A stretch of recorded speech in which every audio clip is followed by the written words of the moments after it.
अस्सलाम वालेकुम। आज इस वीडियो सीरीज़ में हम एक और सवाल को सॉल्व कर रहे हैं जो कि है ट्रिग्नोमेट्रिक फ्लोरियर सीरीज़ का। जिस तरह क्वेश्चन के अंदर मेंशन भी है कि ये फ्लोरियर सीरीज़ का हम एक सवाल कर रहे हैं और इस वेव का नाम कहलाता है स्क्वायर वेव। जिस तरह आपको पैटर्न के अंदर दिख रही है कि ये स्क्वायर वेव कहलाती है। ठीक है, तो अब इसके अंदर भी हमने लास्ट टाइम की तरह जिस तरह सवाल सॉल्व किया था वैसे ही करना है, बट इस टाइम पे हमने अब डायरेक्ट थोड़ा सा काम करना है। जिस तरह मैंने आपको लास्ट टाइम जो वीडियो लेक्चर के अंदर पूरा का पूरा एक मेथड बताया था कि किस तरीके से स्टार्ट करना है, किस तरह एंड करना है। आज की जो सीरीज़ के अंदर हम उसको थोड़ा सा फास्ट लेके चलेंगे और उस चीज़ों को कवर नहीं करेंगे जो कि हम पीछे कवर कर चुके हैं। अगर किसी ने वीडियो नहीं देखी है वो, तो मैं इसको आई बटन के ऊपर मेंशन कर दूंगा, तो आपको इस टाइम के ऊपर मेंशन हो जाएगा।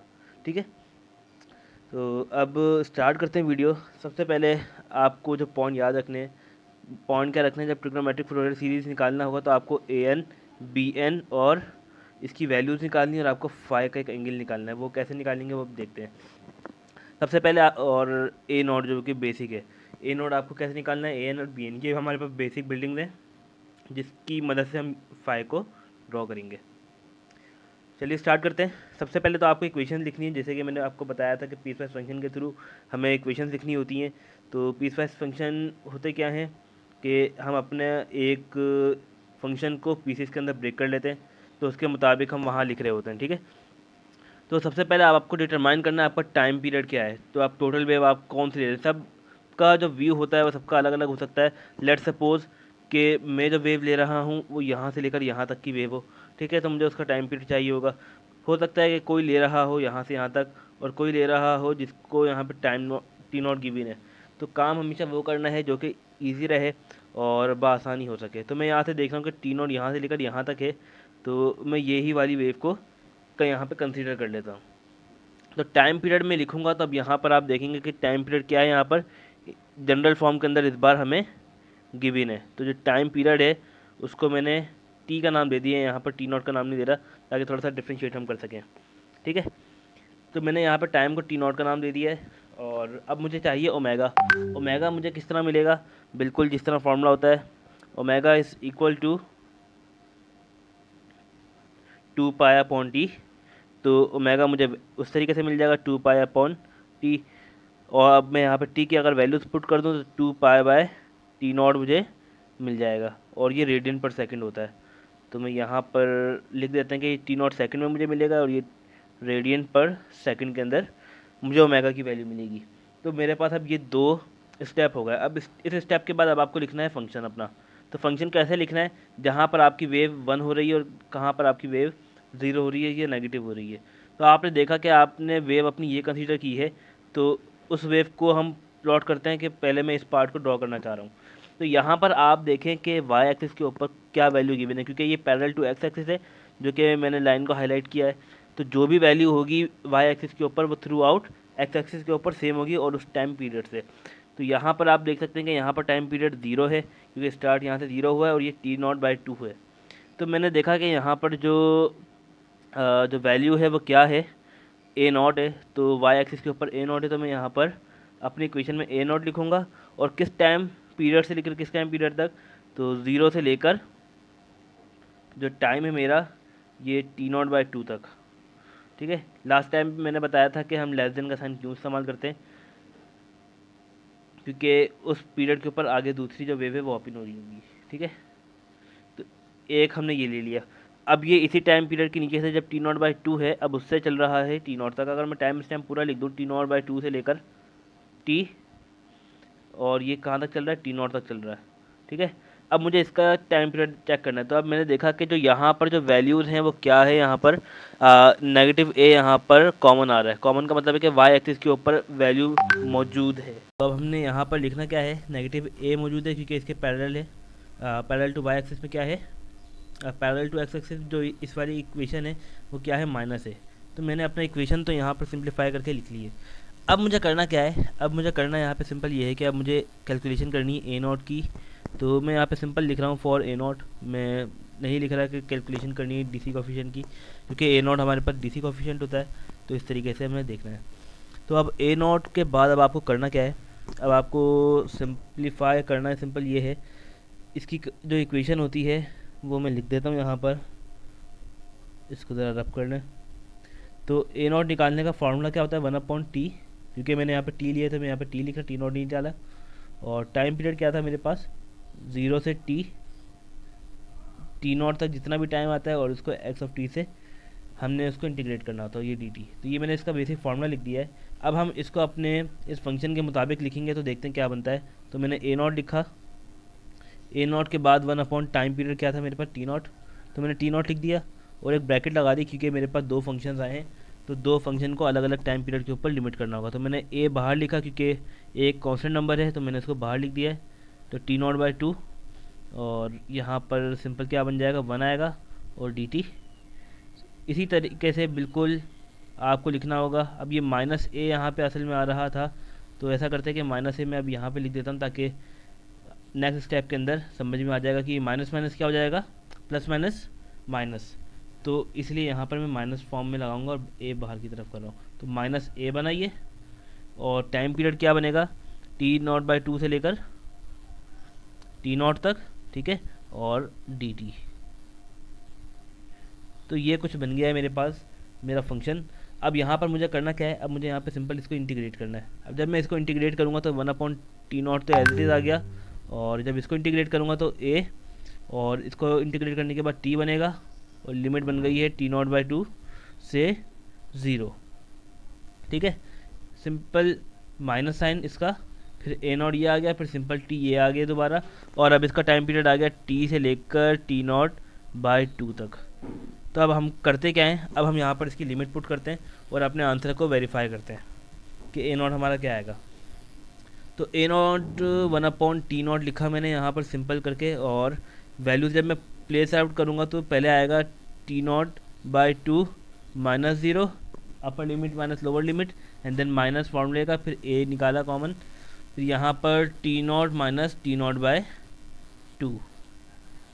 आप देख सकते हैं कि यहाँ पर ए नॉट कॉमन आ रहा है, तो मैं यहाँ पे ए नॉट कॉमन निकाल लेता हूँ, और ये 2 बाहर आ गया, ठीक है। तो यहाँ पर बचा सिंपल t0/2 माइनस ये 0 कैंसिल आउट हो गया, प्लस माइनस माइनस का t0,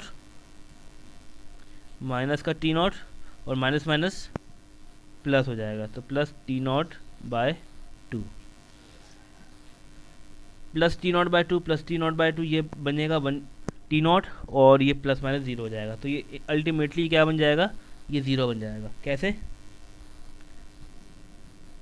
t0/2 प्लस t0/2, जब इसका मैं एलसीएम लूँगा तो सिंपल मेरे पास आंसर आएगा t0 प्लस का, ठीक है। और ये माइनस के साथ जब कैंसिल हो जाएगा तो यहाँ पे बचेगा क्या, 0। तो 0 से किसी भी चीज़ को मल्टीप्लाई करते हैं तो वो ओवरऑल 0 बनता है, ठीक है। तो ए नॉट की वैल्यू मेरे पास इस तरीके से आ गई है। अब हम यहाँ पर निकालेंगे ए एन की वैल्यू। तो हम यहाँ लिख लेते हैं फॉर ए एन कोफिशेंट, ठीक है, क्योंकि हम यहाँ पर ए एन निकालना चाह रहे हैं। तो स्क्रीन बड़ी कर लेते हैं पहले थोड़ी सी। तो फार्मूला हम पहले लिखते हैं। तो फार्मूला क्या होता है हमारे पास, A N is equal to 2/t। T मैंने क्यों लिखा है, रीज़न मैंने बता दी थी, क्योंकि मैंने वहाँ पे टी से रिप्लेस कर दिया है। तो 0 से t0, अभी हम जनरल फार्मूला लिखना चाह रहे हैं, तो 0 से t आएगा बल्कि, और यहाँ पर फंक्शन आएगा आपका जो भी फंक्शन होगा, और उसके साथ जब भी हम ए एन निकालते थे उसके साथ हम क्या लिख देते, cos n omega t. N represent कर रहा है कि कौन सी इंटीजर वैल्यू है, ओमेगा हम निकाल चुके हैं, और टी तो टाइम है हमारे पास। तो ये हमारे पास फार्मूला है। अब इसके अंदर हम अपनी वैल्यूज़ को पुट अप करेंगे और अपना आंसर को लेके आएंगे। तो यहाँ पे 2/t0 लिखता हूँ मैं, यहाँ पे 2/t0, क्योंकि t की वैल्यू t0 है। और इसको लिखने से पहले मैं यहाँ पर ब्रैकेट लगा लेता हूँ, ब्रैकेट के बाद 0 से t0/2, जो कि मेरी लिमिट थी यहाँ की, और फंक्शन में फंक्शन मेरा a था, एंड इसके साथ क्या हो जाएगा, कॉस, अब यहाँ पर मैं लिख रहा हूँ cos 2π, ठीक है, ओमेगा की वैल्यू में लिख रहा हूँ यहाँ पर cos 2π, n as it is आ गया, t एज इट इज़ आ गया, अपॉन t0। तो मेरे पास एक ये फंक्शन बन गया। फिर माइनस साइन लगाया। माइनस साइन क्यों लगाया था? क्योंकि मेरे पास यहाँ पर जो फंक्शन था वो क्या था, नेगेटिव वैल्यू का फंक्शन था, तो प्लस माइनस माइनस हो जाएगा, जैसे कि यहाँ पर आप देख रहे हैं। तो अब यहाँ पर हमने क्या करना है, सिंपल इसको भी ऐसे एज इट इज लिखना है। तो इसके लिए करना क्या है, सिंपल यही करना है, इंटीग्रेशन करनी है ए ये t0/2 से लेकर t0 तक, और cos 2 n t/t0, ठीक है, और ये dt। तो ये हमने एक एक्सप्रेशन फाइंड कर ली है। अब आपको करना क्या है, अब आपको यहाँ पर दिख रहा है कि a यहाँ पे कॉमन आ रहा है, तो हम a कॉमन निकाल देते हैं और साथ साथ इसको इंटीग्रेट भी कर देते हैं। तो क्या बनेगा 2a/t0, ठीक है। अब मैं इसको इंटीग्रेट भी करते जा रहा हूँ और लिमिट फिर हम पुट करते रहेंगे। तो कॉस का जो इंटीग्रेशन होती है वो क्या होती है, साइन जो भी एंगल होता है वो एज इट इज आता है 2π/nt, ठीक है, अपॉन t0। ये हमारा एंगल था। और एंगल का जो डेरिवेटिव लिखा जाता है वो कहाँ लिखा जाता है, डिवाइड के अंदर लिखा जाता है। तो मैं यहाँ पर इसका जो डेरिवेटिव है वो यहाँ लिख रहा हूँ। तो यहाँ पर आपने सिर्फ एक चीज़ नोट करनी है, वो सिंपल सी ये है कि जब भी 2πn/t है, जैसे कि मैं यहाँ लिख दूँ अगर 2πnt/t0, जब भी मैं इसका डेरिवेटिव लूँगा तो ये आएगा डिवाइड में इस तरीके से। तो t0 ऊपर की तरफ चले जाएगा और ये डिनोमिनेटर में ले जाएगा। तो मैं इसको और एक स्टेप छोटा करने के लिए मैं डायरेक्ट ऊपर लिख देता हूँ t0/2πn। टी क्यों नहीं लिखा, क्योंकि मैंने टी के रिस्पेक्ट से इसको डेरिवेट किया है, तो सिंपलिसिटी मेरे पास ये बनी है, ठीक है। अब इसकी भी लिमिट हमने पुट करनी है। तो लिमिट के लिए मैं यहाँ पे लिख देता हूँ कि t0/2 से लेकर 0, ठीक है। और यहाँ पर माइनस साइन था अगले के लिए, तो मैंने माइनस साइन लगाया। और अब हम इसको भी दोबारा प्लेस कर लेते हैं। तो चलिए इसको करते हैं आगे सॉल्व। तो यहाँ पर क्या बनेगा, दोबारा इसी को अगर मैं जब बनाऊँगा तो साइन 2π/nt सेम वैल्यू आएगी अपॉन t0। और मैं ब्रैकेट में यहाँ पे लिख देता हूँ कि t0/2n π, ठीक है। और यहाँ पर t0 से लेकर t0/2 तक। तो मेरे पास एक एक्सप्रेशन ये बन गई है। अब आप यहाँ पर देख रहे हैं कि t0/2n π और t0/2n π कॉमन आ रहा है। तो मैं अगर यहाँ पे कॉमन निकाल लूँ तो काफ़ी हेल्पफुल हो जाएगा मुझे इसको कट करने के लिए। तो देख लेते हैं क्या होगा। तो अगला स्टेप है, तो उसके लिए 2π/t0 मैंने लिखा, ठीक है। और जो चीज़ कॉमन आ रही है मैं उसको ब्लैक से लिख रहा हूँ। तो यहाँ से t0/2n π कॉमन आ रहा है, ठीक है। कॉमन आने के बाद अब मैं इसको इसी पेन से शिफ्ट कर रहा हूँ। अब मैं यहाँ पर लिमिट पुट करूँगा तो क्या बनेगा, सिंपल देखें, साइन 2πn/t0, ठीक है। लिमिट भी मैं ब्लैक से पुट कर रहा हूँ ताकि वादे रहे कि मैं क्या काम कर रहा हूँ। अपर लिमिट पहले पुट करूँगा तो t0/2, फिर माइनस आएगा, ठीक है। और यहाँ पर फिर दोबारा से साइन 2πn/t0, ये लाइन ज़्यादा बढ़ गई आगे। अब यहाँ पर हम पुट कर देंगे t0 जो कि 0 है वैल्यू उसकी, मैंने ये प्लेस कर दिया, ठीक है। आपने एक अपना ये लिख लिया। अब इसके हम लिखते हैं माइनस वाला काम। तो उसके लिए क्या करना है, सिंपल था। तो ऐसा करते हैं कि उसको मैं नीचे की तरफ लिख देता हूँ और एरो हेड बना देते हैं कि हम इसको यहाँ लिख रहे हैं। तो इसको, ठीक है, कि इसको हम यहाँ लिख रहे हैं। तो अब यहाँ पर आपने देखना ये है कि फिर आपने दोबारा माइनस साइन लगाया। माइनस साइन किस चीज़ का लगाया है, माइनस साइन आपने लगाया है जो कि यहाँ पर जो इस साइन का है फॉर्मूला है, ठीक है। आपने ये काम करना है। ऐसा करते हैं, हम इसी को ही कॉपी करते हैं, बस यहाँ पे लिमिट हमने चेंज करनी है। तो लिमिट हम यहाँ पर चेंज कर लेते हैं।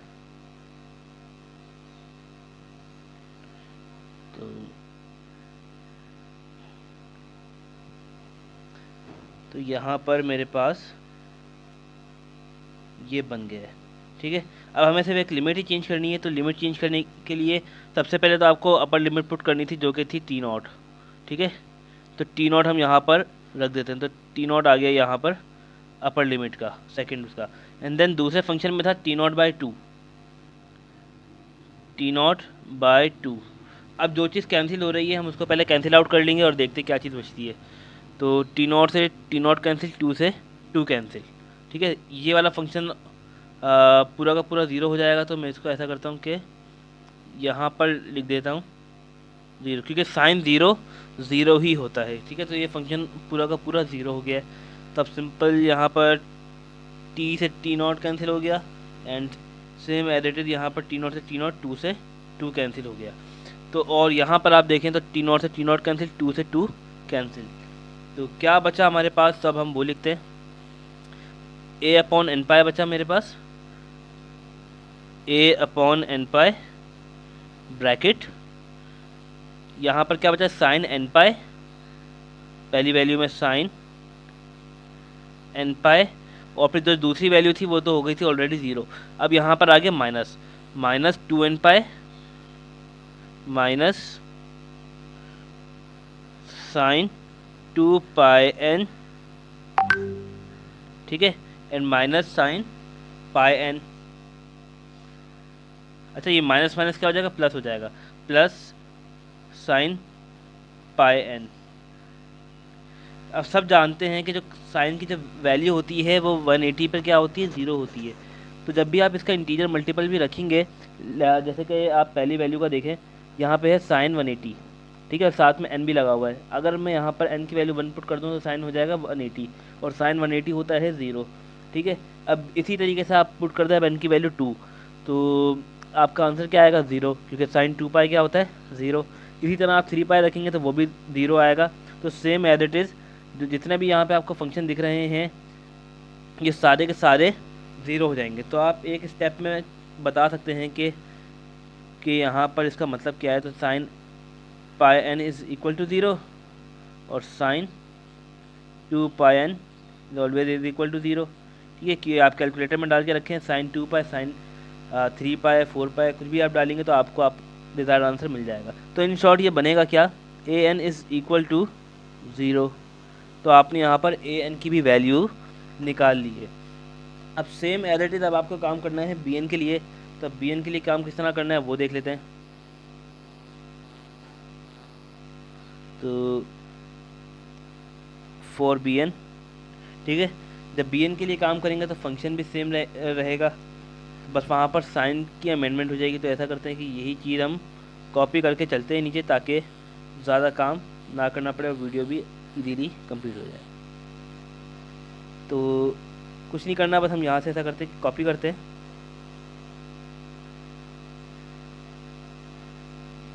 मैं इसको कॉपी कर रहा हूँ और नीचे हम वहाँ जाके प्लेस कर दूँगा। अब इसके अंदर थोड़ी सी अमेंडमेंट करनी है, वो क्या करनी है देखते हैं। तो अब हम यहाँ पर बी एन का एक्सप्रेशन चाह रहे हैं, तो यहाँ पर बी एन सबसे पहले करना होगा। और फॉर्मूले के अंदर जब भी हम बी एन की बात करते हैं तो वहाँ पर कॉस नहीं आता, साइन आता है। तो हमें यहाँ पर भी साइन लिखना होगा। तो इसको रब कर देते हैं, कॉस वाले फंक्शन को, कॉस को रब कर दिया मैंने। चलिए अब लिखते हैं यहाँ पर sine n omega t into d t, ठीक है। और साइन मैंने यहाँ से मिटाया, कॉस मिटाया था, तो यहाँ पे सिंपल साइन में लिख दूंगा ताकि पता रहे कि हमने क्या चीज़ लिखी थी। तो एज इट इज़ यही चीज़ आपके सामने आएगी। अब हम यहाँ से करते हैं जो कि हमारा काम है, इंटीग्रेट करना और फिर अपना आंसर लेके आना।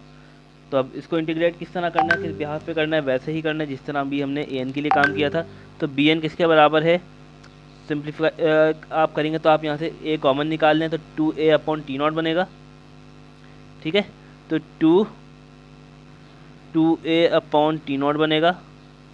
और यहाँ पर जब आप इसको इंटीग्रेट कर देंगे, मैं यहाँ पे इंटीग्रेट भी करते हुए जा रहा हूँ, तो साइन का जब इंटीग्रेशन करेंगे तो क्या बनता है, minus cos 2 pi n t upon t nought, ठीक है। लिमिट यहाँ पर, और यहाँ पर इसका डेरिवेटिव भी ले लेते हैं हाथ के हाथ ही। तो डेरिवेटिव यहाँ पे लिख देता हूँ इसी तरीके से, t nought upon 2 pi n, ठीक है। एंड लिमिट पुट करेंगे तो क्या है, टी नॉट बाई 2 से लेकर 0 तक, ठीक है। और फिर अब यहाँ पर अगली वैल्यू क्या है, माइनस। अब अगली वैल्यू माइनस, और इस साइन का फिर इंटीग्रेशन क्या होती है, कि यहाँ पर साइन किस लिए लगाया माइनस, क्योंकि यहाँ पर पहले माइनस साइन था और मैंने यहाँ पर इसका माइनस साइन लगा दिया। अब जब मैं साइन का इंटीग्रेट करूँगा तो क्या हो जाएगा, माइनस कॉस, ठीक है, माइनस कॉस, तो माइनस माइनस क्या बन जाएगा, साइन बन जाएगा, माइनस माइनस प्लस बन जाएगा। और साइन का जब इंटीग्रेट कर लूँगा तो बन जाएगा cos 2 pi n t upon t nought into t nought upon 2 pi n, ठीक है। और इसका जो लिमिट होगी वो क्या होगी, वो होगी टी नॉट से लेकर टी नॉट बाई 2 तक। तो ये हमारा कुछ फंक्शन बनेगा इस तरीके से। अब हम यहाँ पर कॉमन निकाल के और उनकी जो वैल्यूज़ हैं वो प्लेस आउट करेंगे। तो बिल्कुल एज इट इज़ काम करना है जिस तरह भी हमने काम किया था। चलिए लिखते हैं अब इसको। यहाँ पे जो कॉमन आ रहा है 2/T0 a as it is आ गया। कॉमन क्या आ रहा है, T0/2 पाई n, ये कॉमन आ गया है। अब हम यहाँ पर इनकी लिमिट्स को प्लेस करते हैं। तो cos 2 पाई एन टी है, ठीक है। जब प्लेस करूँगा तो एज इट इज सेम बन जाएगा मेरे पास, minus cos 2 pi N upon T, और ये क्या बनेगा T0/2, ठीक है। और फिर माइनस माइनस, क्योंकि यहाँ पे भी माइनस है तो माइनस माइनस प्लस बन जाएगा। और cos 0 हमारे पास होता है 1, मैंने 0 इसलिए प्लेस कर दिया क्योंकि किसी भी चीज़ को 0 से मल्टीप्लाई करवाएंगे तो वो 0 हो जाएगा। और cos 0 1 होता है, तो इसको मैंने एज इट इज़ यहीं रख दिया। अब यहाँ पे साइन था प्लस, मैं इसको अब नीचे लिख रहा हूँ, ठीक है, ताकि जगह पूरी हो सके। तो अब यहाँ पर लिखेंगे हम cos 2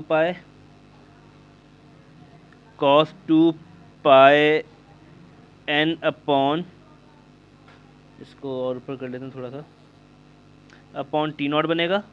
और उसका जो अपर लिमिट थी वो थी T0, ठीक है।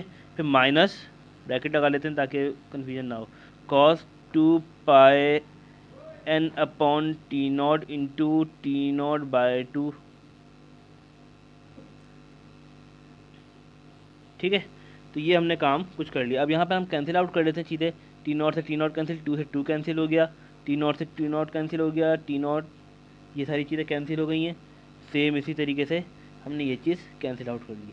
तो बचा क्या, यहाँ पर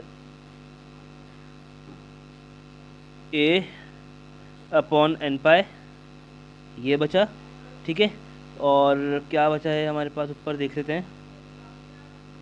ऊपर हमारे पास बचा माइनस कॉस n पाई, तो ब्रैकेट में लिख लेते हैं माइनस कॉस n पाई, ठीक है, प्लस कॉस 0 होता है 1, इसको एज इट इज लिख दिया। और यहाँ पर मुझे मिला है क्या चीज़ मिली है, cos 2 पाई n, जो कि पॉजिटिव की है, cos 2 पाई n, और ये बचा माइनस 2 cos n पाई। तो कुछ मेरे पास ये फॉर्मेट आ गया। अब यहाँ पर आप देख सकते हैं कि cos n पाई क्या हो रहा है, यहाँ पर एड अप हो रहा है क्योंकि दोनों के साइन नेगेटिव हैं। तो इसको और सिंप्लीफाई करके लिखते हैं, तो a अपॉन n पाई, ठीक है, into minus 2 cos n pi plus cos 2 n pi plus 1, ये मेरे पास बन गया है कुछ एक्सप्रेशन। और ये इसको अगर हम इसको और सिंप्लीफाई करें तो आप यहाँ पर देख सकते हैं कि cos n पाई की जो जनरल फॉर्म होती है, मैं ज़रा इसको एक्सप्लेन कर दूँ पहले। तो ये आती किस तरह है, जो cos n पाई है, cos n पाई, इसको लिखने का तरीका ये होता है -1 अपॉन पाई, ठीक है ना, -1 की पावर n। और cos 2 पाई क्या होता है, cos 2 पाई होता है 1, तो cos 2 पाई को हम सिंपलीफिकेशन के लिए सिंपल लिख सकते हैं 1, ये हो गया 1 cos 2 पाई। कैसे, पहले cos 2 पाई n को समझ लेते हैं। cos 2 पाई n के लिए ये है कि आप cos n की वैल्यू प्लेस करें 1 और कैलकुलेटर में डाल दें cos 360, तो आपके पास जो आंसर आएगा वो आएगा 1। इसी तरह आप सिमिलरली सवाल में जो कैलकुलेटर में इक्वेशन डालें 2 पाई मल्टीप्लाई बाई 2, क्योंकि n की वैल्यू हो गई है 2, तो 4 पाई बनेगा।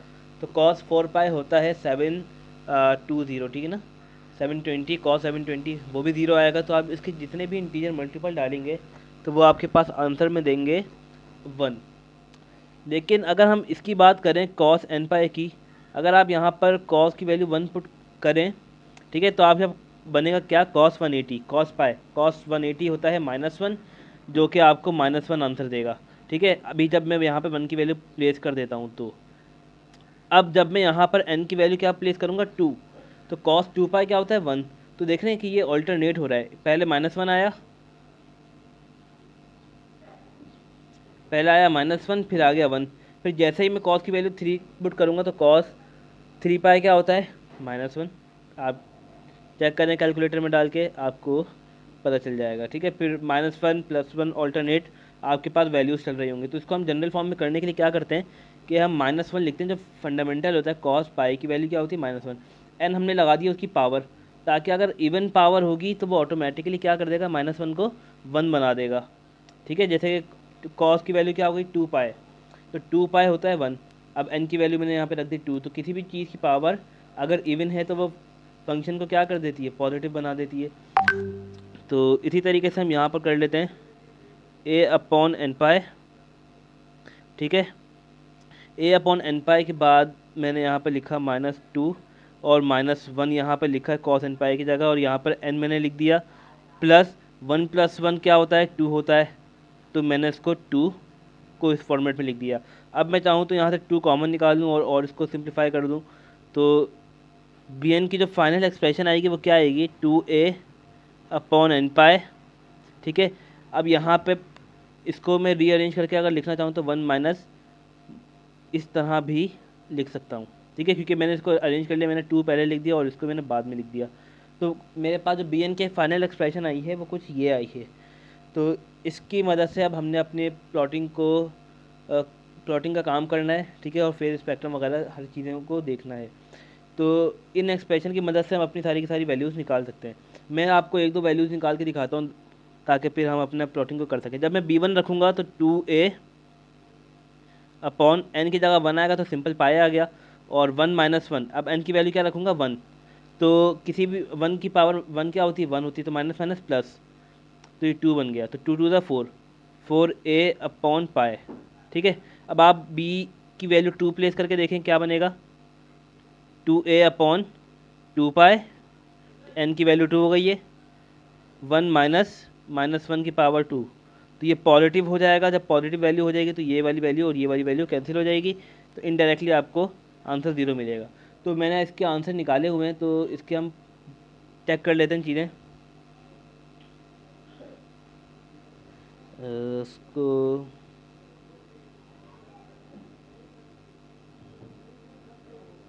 कॉपी कर लेते हैं, इसको कॉपी किया यहाँ से और वहाँ जाके पेस्ट कर देते हैं। तो जो हमारा आंसर था फाइनल एक्सप्रेशन का,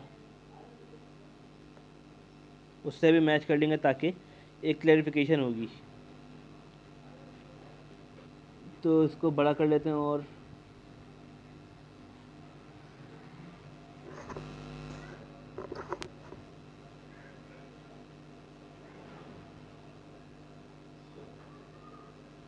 ठीक है, तो ये इसको हमने थोड़ा सा बड़ा कर लिया है ताकि देख सकें हम लोग इसे इजीली।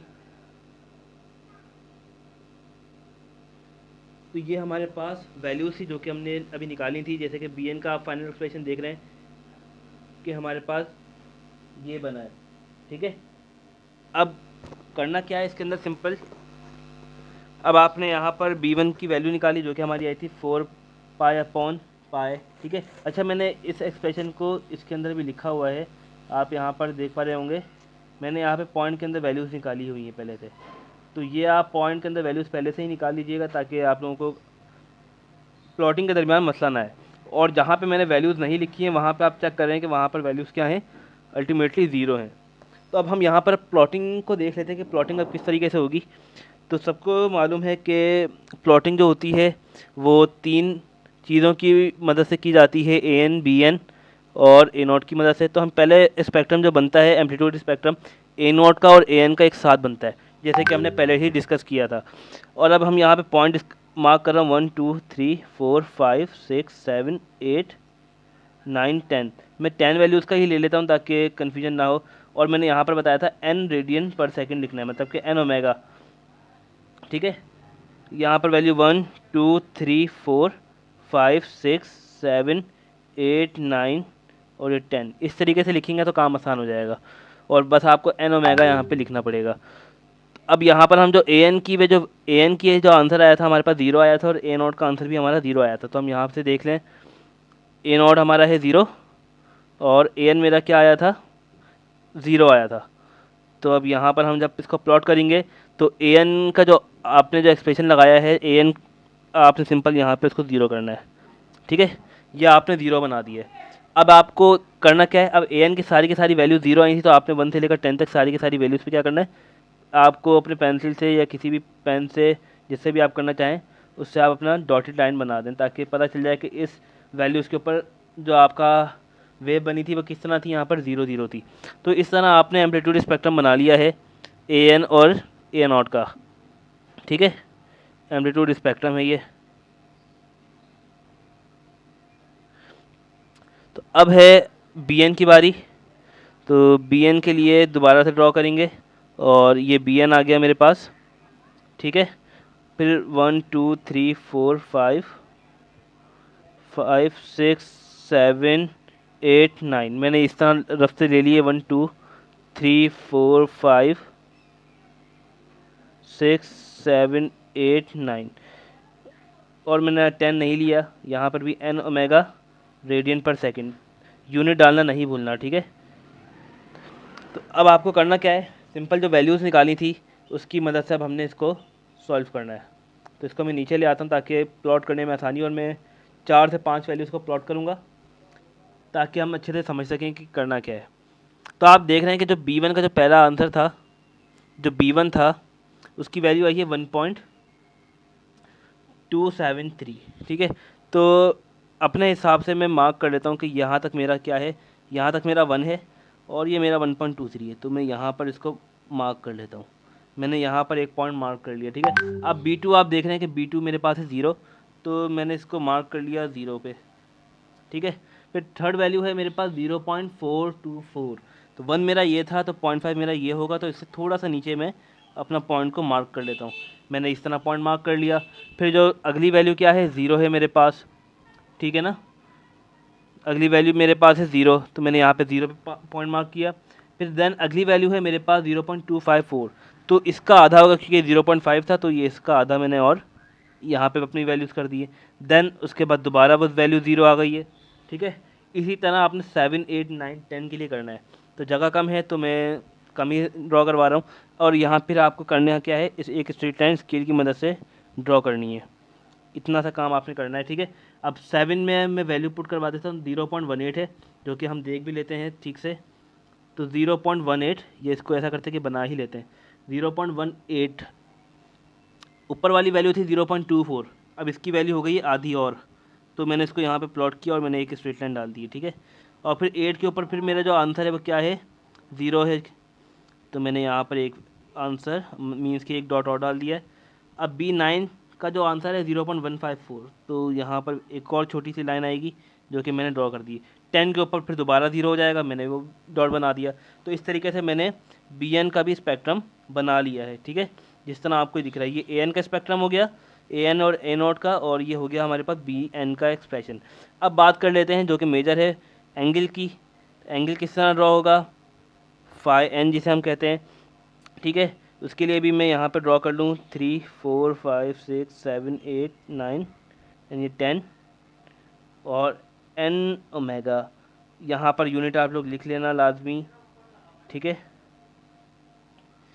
अब आपको करना क्या है, सबसे पहले आपको वही चीज़ देखनी है, हमने जिस तरह केस डिस्कस किया था पिछली लास्ट टाइम जो केस नंबर समझे उसको नाम दे देते, केस नंबर 1 था, अब ये केस नंबर 2 है। अब जब केस नंबर 2 की हम बात करते हैं, तो जब यहाँ पर ए एन की वैल्यू क्या हो, 0 हो, और बी एन की वैल्यू क्या हो, B1 की वैल्यू हो, और इधर प्लस हो या माइनस हो, ठीक है, प्लस हो या माइनस हो, तो उसके लिए क्या करना है, सिंपल आपको करना सिंपल ये है कि आपको फार्मूला यूज इस्तेमाल करना है, वही वाला जो कि लास्ट टाइम मैंने आपको बताया था। थीटा नहीं, यहाँ पे फाई आएगा, tangent inverse minus BN upon AN, ठीक है। अब आप अपनी वैल्यूज पुट करें यहाँ पर, 0 और BN की कुछ ना कुछ वैल्यू है, तो माइनस BN अपॉन 0, तो ये इन्फिनिटी बनता है। लेकिन इस और यहाँ पर टेंजेंट इन्वर्स आएगा, ठीक है। अब इससे पहले मैं ये माइनस है वो साइन बाहर निकाल रहा हूँ, क्योंकि tan एक ऑड फंक्शन है, तो उसका जो माइनस होता है वो एंगल का बाहर आ जाता है। जिस तरह साइन का अगर हम साइन के अंदर कोई भी एंगल के अंदर नेगेटिव वैल्यू पुट करते हैं तो वो बाहर आ जाती है, तो बिल्कुल इसी तरीके से tan के अंदर भी यही काम होता है, टेंजेंट इनवर्स, और ये बन गया इन्फिनिटी। तो मैं यहाँ पे जब इसको प्लेस करूँगा तो क्या बन जाएगा, माइनस इन्फिनिटी, और इन्फिनिटी कब आता है, π/2 मीन्स के 90 डिग्री पे, तो माइनस 90 डिग्री पे आ गया, और मैं इसे कह सकता हूँ कि π/2 पर मुझे मेरा डिज़ायर्ड आंसर मिलेगा। ठीक है, अब ये काम कब कब करना है, जो भी मैंने लास्ट टाइम क्या बताया, जो भी आपके पास फेयर एंगल आएगा, ठीक है, ये उस पर आपको अप्लाई करना है जब आपकी सारी की सारी वैल्यूज़ पॉजिटिव होंगी, तो जो भी एंगल होगा आपको इसके ऊपर ड्रॉ करना है। तो अब मैं यहाँ पे देखता हूँ कि मेरी सारी की सारी वैल्यूज़ थी ही पॉजिटिव। जब मेरी वैल्यूज़ ही पॉजिटिव थी तो करना तो बस सिंपल याद क्या रखना है, यहाँ पर वो एंगल रखना है, ये वाला जो एंगल निकला है ये तब लगेगा जब सारी की सारी वैल्यूज़ क्या होंगी, पॉजिटिव होंगी। जिस तरह आपको लास्ट केस याद होगा, अगर हम बात कर लें उसकी लेक्चर 1 की, तो लेक्चर 1 के अंदर भी अगर हम देखें, जो फाई आया था 0 डिग्री पर, जो कि मैंने कहा था जहाँ जहाँ वैल्यूज़ पॉजिटिव है वहाँ वहाँ आपको क्या, जो भी फाई आया हुआ है आपको उसको वहाँ पर प्लेस करना है। ठीक है, जहाँ वैल्यूज़ पॉजिटिव है वहाँ पर जो भी फाई आएगा आपको सिर्फ वो वाली वैल्यू वहाँ रखनी है, और जो नेगेटिव आएगा उसके लिए मैंने आपको क्या तरीकाकार बताया था कि जब भी कॉस का अगर an की वैल्यू कोई नेगेटिव आ रही है तो आपने वहाँ पे सिंपल नेगेटिव आ रही है तो वहाँ पे आपको 180 से माइनस करवाना है, मीन्स के 180 के ऊपर लाइन खिंच जाएगी, ड्रॉ करेंगे। अब हम चलते हैं लेक्चर 2 पे ही। तो लेक्चर 2 में आप देखें कि सारी की सारी वैल्यूज़ पॉजिटिव थी, तो मेरे पास फाई क्या आया है, -π/2। तो इसका मतलब ये है कि जो भी वैल्यू होंगी वो कहाँ पे ड्रॉ होंगी, -π/2 के ऊपर ड्रॉ होंगी। एक एंगल की वैल्यू होगी π/2 जो क्या होगी, लेकिन मैंने देखा कि सारी की सारी मेरी जो वैल्यूज़ हैं वो क्या हैं, पॉजिटिव हैं। तो फाई के मुताबिक मुझे सारी की सारी वैल्यूज़ को क्या करना है, नीचे की तरफ ड्रॉ करना है। ठीक है, इस तरीके से जो भी मेरा क्या कहलाता है, ये जो फेज स्पेक्ट्रम है ये ड्रॉ हो जाएगा। ठीक है, बिल्कुल इसी तरीके से। अच्छा, अब यहाँ पर एक चीज़ मुझे और बतानी थी जो कि रह गई है। हमारे पास जो अब वैल्यूज़ थी वो आ भी रही थी ज़ीरो वैल्यू भी आ रही थी। ठीक है, अब ज़ीरो वैल्यू को भी तो ठीक करना है हमें, तो ज़ीरो वैल्यू कहाँ कहाँ आ रही थी तो वो भी हमें पहले देखना है कि इवन नंबर पर हमारे पास सारी की सारी ज़ीरोज़ आ रही थी। ठीक है, bn के मुताबिक, तो ज़ीरो यहाँ पर है, ज़ीरो यहाँ पर है, दोनों तरफ आपने देखना है कि किस वैल्यू पर कॉमन है ज़ीरो। तो वैल्यू 2, 4, 6, 8, 10 इवन नंबर के ऊपर क्या है, ये कॉमन है, तो 2, 4, 6, 8, 10। तो मैंने इन वैल्यूज़ के ऊपर से ये फेजर्स मिटा दिए, क्योंकि ज़ीरो था तो ज़ीरो के ऊपर कुछ भी आप वैल्यू रखेंगे तो वो ज़ीरो ही आएगा अल्टीमेटली, जिस तरह हमने लेक्चर 1 में देखा था। अच्छा, एक काम और आपने यहाँ पे करना है, जो भी आपका बनेगा एम्पलीट्यूड स्पेक्ट्रम, आप वहाँ पर अपना मेंशन कर दें कि ये आपके पास इसकी वैल्यू थी 4a अपॉन आई थिंक पाई की इसकी वैल्यू थी हमारे पास। ठीक है, तो इस तरीके करके आपने अपनी वैल्यूज़ को प्लेस करना है अपॉन 3π। इस तरीके से आप अपने एम्पलीट्यूड को बता सकते हैं। अब कुछ भी प्रॉब्लम आए तो आप वीडियो के लास्ट में कमेंट सेक्शन में बताएं ताकि उस प्रॉब्लम को हम डिस्कस कर सकें। Thank you.